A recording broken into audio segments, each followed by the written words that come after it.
Pernah nggak sih ngerasa deg-degan banget pas mau masuk tahap akhir rekrutmen? Pasti pernah ya. Tenang, kamu nggak sendirian kok. Nah, di sini kita bakal ngebongkar semua tentang tes teknikal Alfamart. Tujuannya cuma satu, biar rasa cemas kamu itu berubah jadi rasa siap, jadi kamu bisa masuk ruang tes dengan jauh lebih percaya diri.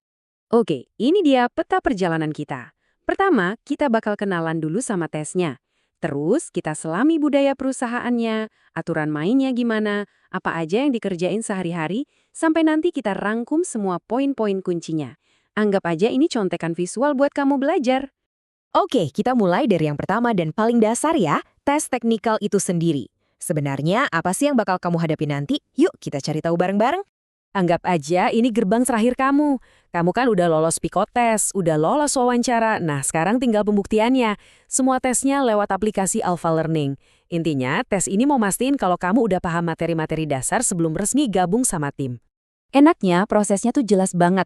Kamu dikasih akses ke aplikasi, terus kamu pelajari semua materi yang ada di sana, bisa bentuknya slide atau video, baru deh kerjain soalnya. Kuncinya di sini, semua jawaban yang kamu butuhin, itu sebenarnya udah disediain di dalam materinya. Jadi pelajari aja yang benar. Nah, ini nih bagian yang paling penting dan bikin lega banget. Kamu punya 3 kali kesempatan buat tiap materi. Jadi, kalau percobaan pertama nilainya kurang bagus, jangan panik. Tarik napas, pelajarin lagi materinya, terus coba lagi. Sistemnya juga pintar, otomatis ngambil nilai tertinggi kamu. Ini benar-benar kayak jaring pengaman, ngebantu banget. Biar bisa lolos, kamu nggak cuma harus pinter teknis, tapi juga harus nyambung sama budayanya. Makanya sekarang kita masuk ke bagian kedua. Alfamart itu sebenarnya perusahaan yang kayak gimana sih? Memahami ini penting banget biar kamu benar-benar bisa jadi bagian dari mereka.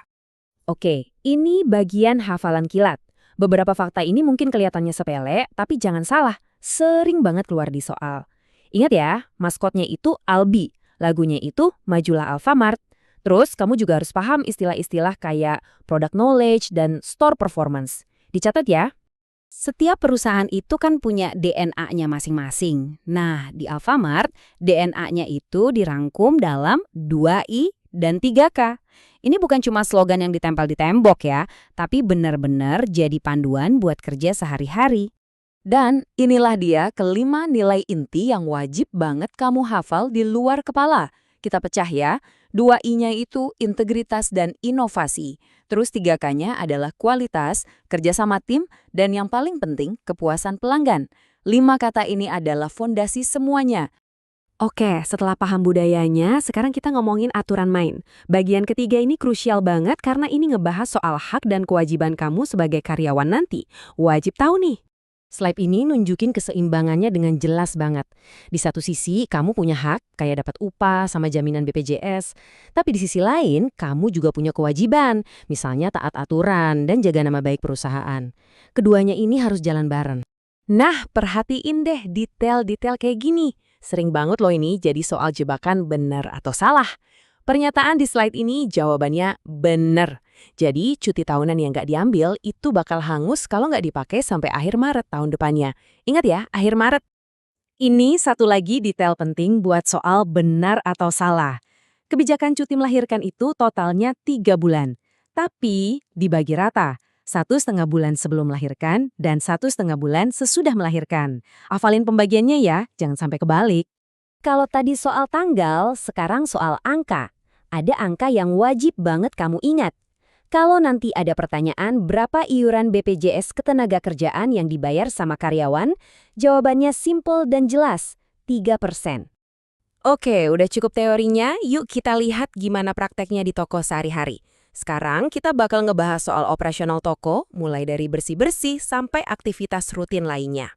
Jangan anggap remeh ya soal bersih-bersih, tesnya bisa detail banget soal ini. Kamu harus tahu alat yang pas buat kerjaan yang pas. Buat kaca, ingat aja 3 serangkai, kanebo, wiper, sama pembersihnya. Dan yang paling penting buat keselamatan, kalau ngepel, selalu pasang papan penanda lantai basah. Mungkin kedengeran sepele, tapi ini bisa jadi 1 nomor loh di tes kamu. Alat yang bener buat bersihin debu di rak sama di produknya itu apa? Jawabannya simple, cukup pakai lap atau serbet. Hati-hati jadwal kayak gini nih, ini bisa jadi zona jebakan di tes. Perhatiin baik-baik ya. Nanti bisa aja ada soal, benarkah batas waktu display untuk shift 1 adalah jam 9 pagi?